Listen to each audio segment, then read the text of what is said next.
Get your free copy of the complete tutorial at www.teachucomp.com/free. With the Replace Color command, you can replace a color in your image with another color.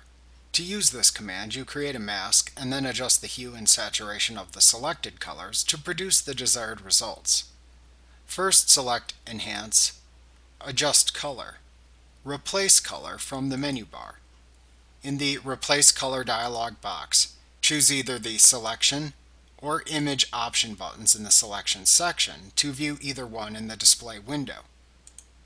Check the Localized Color Clusters checkbox to make contiguous, meaning pixels that are touching, selections if desired.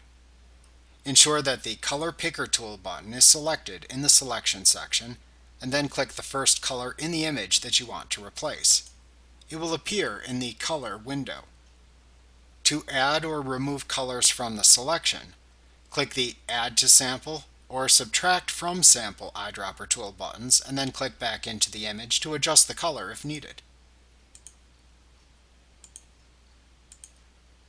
Note that the fuzziness slider allows you to choose colors similar to the one you select to fine-tune your selection.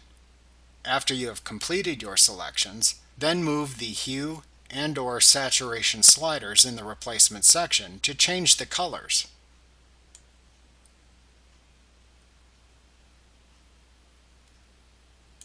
You can use the lightness slider to adjust the lighting of the image. When you are satisfied with your color replacement, simply click the OK button. Like what you see? Pick up your free copy of the complete tutorial at www.teachucomp.com/free.